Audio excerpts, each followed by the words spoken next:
Once the series started, it was interesting how talk of Virat, the batsman, just started to subside. In the build-up, there was a lot, Virat, Anderson. Once the series started, it started to subside for two reasons. One is Rohit and KL Rahul started to get runs, but Virat, the captain, took over at that moment.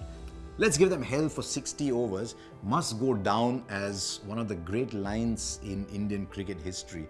Because, in the last few years, the cameras have become, I wouldn't say intrusive, but they've got closer. They're allowed to get closer. The resolution is so good. So it's almost like the camera is part of the huddle when you get into the huddle. And that conversation there, I think even in the commentary team, even in the media, they are watching that and they're saying, hang on, what's happening here? This is a war general. I hate giving war analogies, but that is what it was. This is a war general saying, let's go on the rampage. Let's give them hell. And this is Virat territory, isn't it? Virat territory isn't, let's hang in there for 2 days, guys, and let's slowly, drip by drip, suck everything out of them.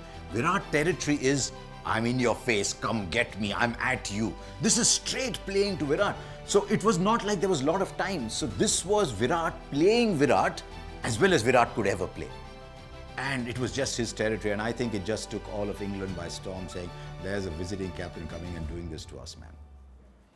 Virat said a very interesting line, I think.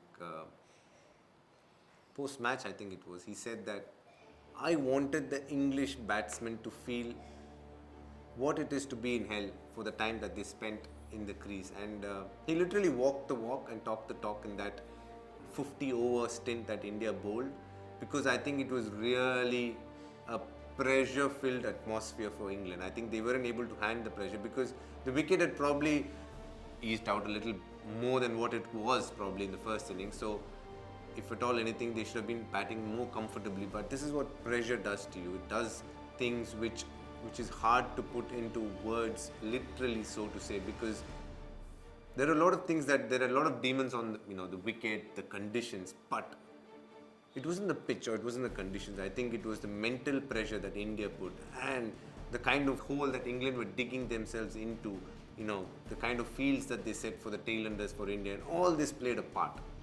And Virat Kohli is somebody who's very, very animated, which is obviously everybody in our country would know that by now, and the cricketing world.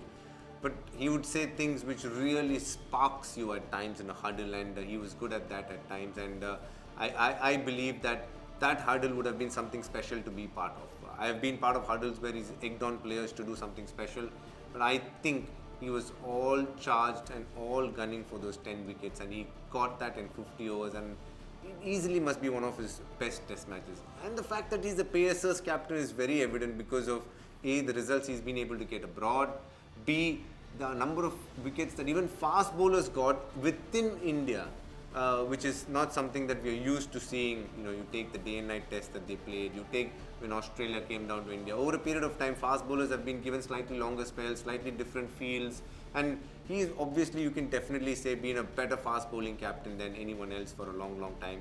Yes, he's had R. Ashwin with him, and there's not much you need to do as a captain when you have R. Ashwin and Jadeja, but a lot of credit must go to the fact that he's made India a very potent bowling attack when it comes to fast bowling.